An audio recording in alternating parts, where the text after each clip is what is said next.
Good morning, Castaic. I hope you're having a fantastic morning. I'm your host for today, Haley Federico, so sit back and relax because this episode is going to be a good one.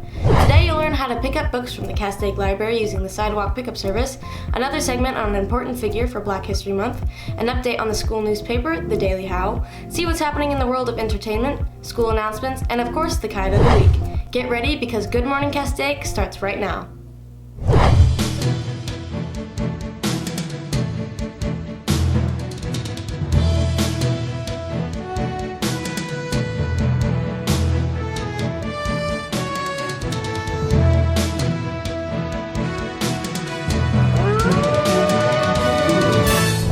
So we've been in this pandemic for almost a year now, and people have gotten pretty bored.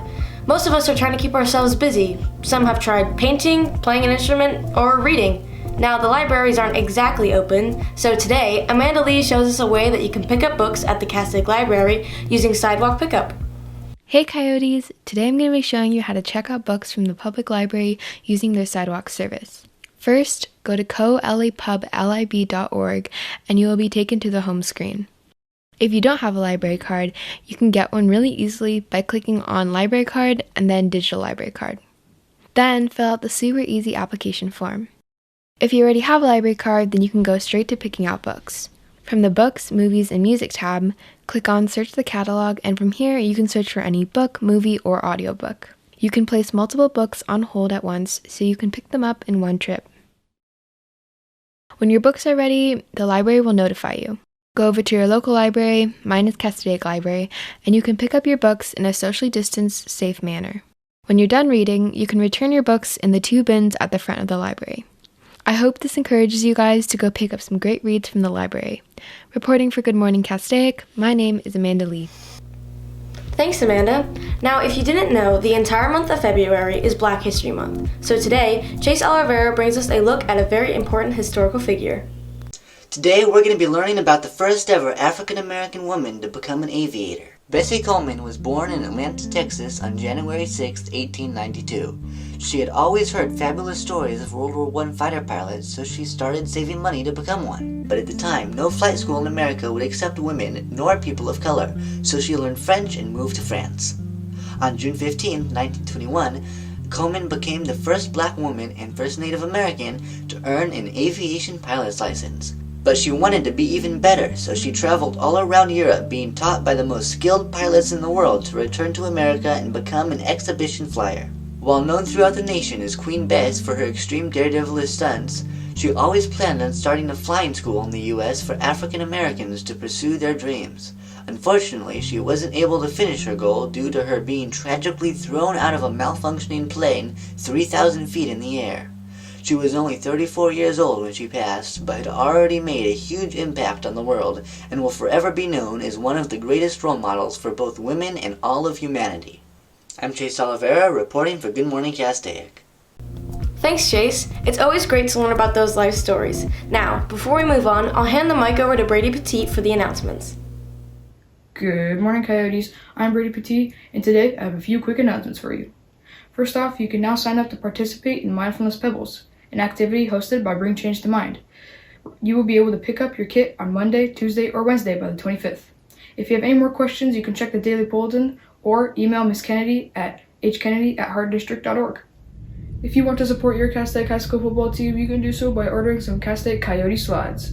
Just go to the Daily Bulletin where you can find a QR code that will take you right to the website.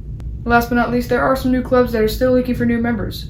These include the Castaic High School Christian Club, the Anime Club, the Red Cross Club, and the Key Club.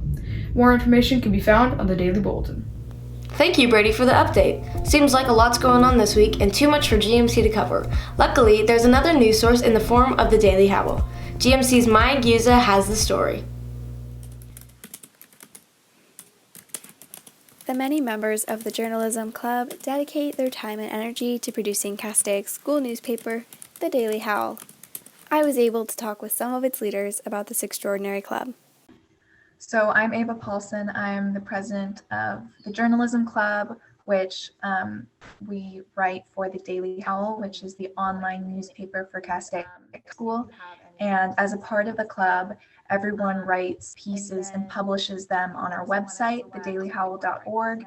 and each section covers different topics, but we write about what's going on campus or happening at school, but then also things going on in our nation or across the globe. So I'm the editor of the community section, which covers the ongoings on Castaix campus and student life. We also cover local issues in the Santa Clarita Valley and LA County. With wellness, we mainly just cover all things regarding mental health, mindfulness, and some motivation. Creativity basically covers all of your entertainment industries, whether that's the film or fashion or art. Global is kind of like community, but in a broader, more worldview type of article section. The passion section is where students can write about stories they feel passionate about and voice their perspectives on topics such as social justice issues and current events. With a large variety of sections to write in, members of the Daily Howl can all find something that makes them happy. We encourage all the staff writers to try out different sections and write about what they want to write about, whatever section that may be or topic it is. And so we really encourage student voices, whether that be diversity or just different points of view or topics that aren't usually covered or haven't been covered. So it offers a lot of room for unique new ideas. It's a lot of fun, I guess. Like, you get to have like the best conversations with people about the articles you're writing, and you're so passionate about the articles you're writing. It gets great conversations. I've had the best conversations with so many of my, how many times am I going to say conversations? Yeah. So, to sum up, the Castaix Journalism Club loves what they do and are always excited to publish a new issue of the newspaper, which they do every quarter. The club is still accepting new members, so if you're interested, please email Mrs. Graves to join. For Good Morning Castaix, this is Maya Giza. Thanks, Maya. The Daily Howl really is a great newspaper, so make sure you check it out. And now, for a look at what's happening in the world of entertainment, let's take it over to Dunstan. Hey Coyotes, I'm here to give you a recap of last week's Super Bowl 55.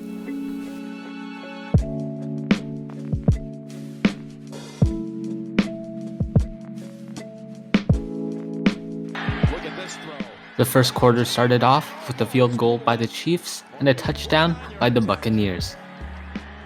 And that kick is good. First pass of the game. Announcer Jinx is here. Here's Brady's pass. It's Gronkowski. Back again.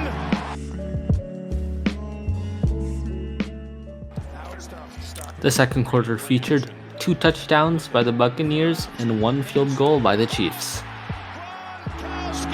4 yards. Townsend on the hold. And that kick is high and good. You fake it here, and then you run on the next one. You don't get it. There's the fake. There's the pass. And there's the catch for the touchdown.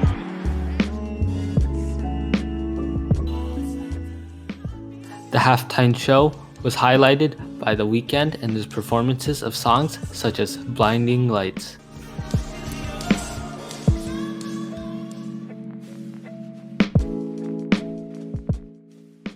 You never know it's going to turn down. It's all on his left. You heard him.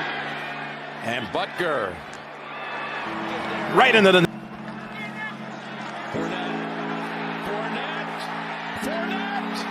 Touchdown. 34. Suckup's kick.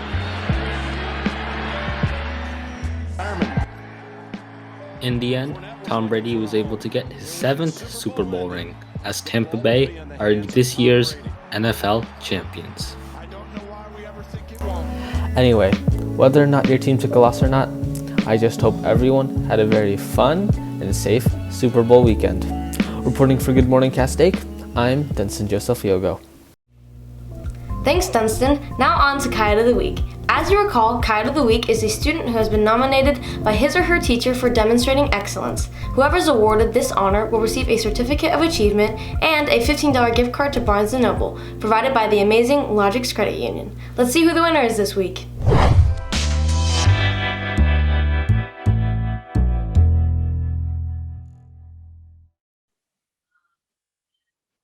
All right, good morning, Coyotes. I am here with Miss Hannah Stubbs, and I've nominated Hannah Stubbs as the Coyote of the Week.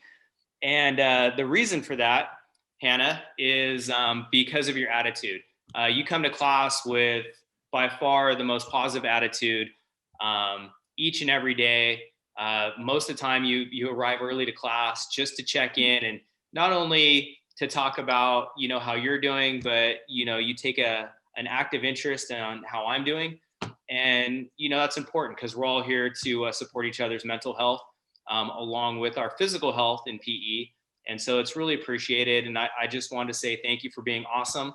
I love getting to learn all about the things that interest you in life, like, your horseback riding, your singing, and all these different facets of your life. So it's been really cool getting to know you a little bit better. And congratulations on being Coyote of the Week. Thank you. You're very welcome. Congratulations, Hannah. We're so happy for your achievement. Unfortunately, we have to bring this episode to an end. Be sure to follow us on Twitter and Instagram at GMC-Castaic. You can find extra content there that we don't have on our shows, and you can watch replays of our episodes on our YouTube channel. Thanks for watching, Coyotes, and we'll see you next time.